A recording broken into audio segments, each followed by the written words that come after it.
Olá a todos e sejam muito bem-vindos aqui ao canal. Então eu estou aqui para vos fazer a opinião da última leitura que eu finalizei, que foi este livrinho, A Rapariga que Sobreviveu, da Leslie Wolfe. Para quem não conhece, este livro é a continuação de uma série e o primeiro é este, A Rapariga Sem Nome.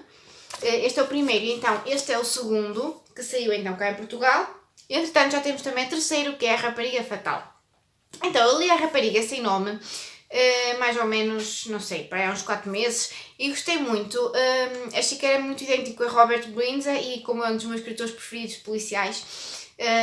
São séries com que eu me identifico, que eu gosto muito de ler.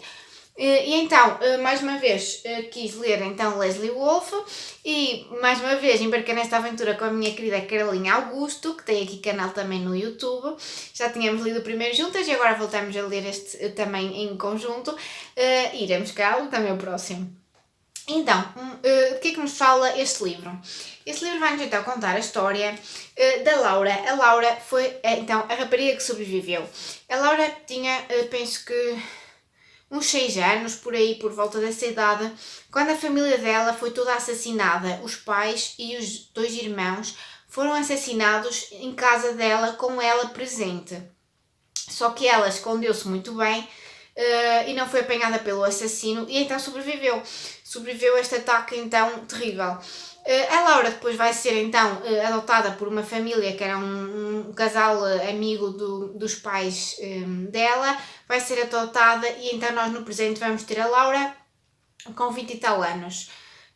E o que é que vai acontecer no presente? A Laura vai ser contactada por uma psicóloga, psicoterapeuta, que vai lhe sugerir fazerem sessões de regressão, porque não cheguei a dizer, mas então o assassino, ou quem se pensa ser o assassino da família da Laura, está preso e está no corredor da morte. Ele vai morrer, vai ser então vai sofrer pena de morte, porque ele assassinou 30 e tal famílias.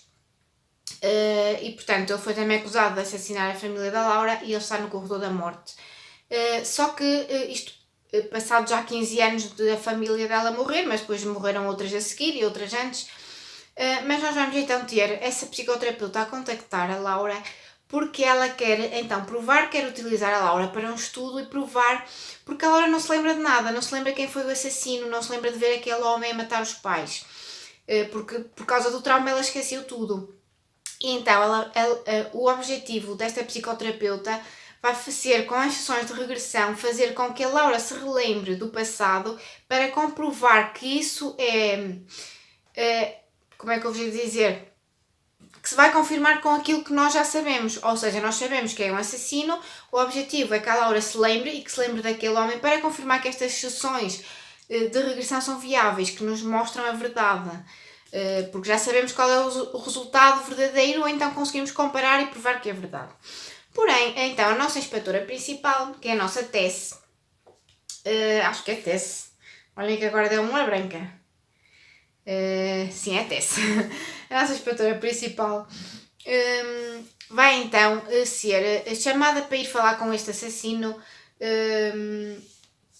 e o assassino vai lhe dizer: sim senhor, eu matei 30 e tal famílias, mas não foram todas aquelas de que me acusam. Há 3 dessas famílias que não fui eu que assassinei. E uma dessas famílias é a família então da nossa rapariga que sobreviveu, a nossa Laura. E portanto a Tess vai se focar em investigar então se realmente foi ele que assassinou a família dela ou se há então um outro assassino que está escondido por aí e que está em liberdade, porque quem foi acusado por aquele crime está preso e pode ter sido acusado injustamente por esse crime. E então basicamente é isto. Vamos ter até a investigar então se poderá ter sido outra pessoa a matar a família dela. Vamos ter ao mesmo tempo a Laura a fazer aquelas sessões de regressão e vamos então chegar à conclusão do que se passou então aqui. A opinião que eu tenho então desta leitura. Quero-vos dizer desde já que sim, é parecido com Robert Brinza, mas há aqui alguns pontos que eu diferencio entre estes 2 escritores. Primeiro, acho que a Leslie Wolfe, e bem, ela investe muito, pelo menos neste livro, no outro acho que não senti tanto isso, mas neste livro ela investiu muito em desenvolver o psicológico deste assassino, destes assassinos, destes serial killers, ela leu e depois ela no fim do livro até nos diz as leituras que ela fez para obter estas informações, a investigação que ela fez, porque ela fala aqui muito do que é que são, o que é que está na cabeça destes assassinos, quando são pequenos traços que podemos às vezes identificar nas crianças que fará deles um dia mais tarde serial killers, psicopatas. Peço desculpa. Acho que desenvolve muito, preocupa-se muito e depois está aqui a traçar sempre um perfil psicológico de acordo com as cenas do crime, com vários detalhes que aconteceram nos crimes, tenta a traçar um perfil psicológico deste assassino. Eu gostei muito disso porque acho que é interessante nós também percebemos essa parte e não só às vezes aquele enredo só de história, ai matou e tal, e vamos aprender.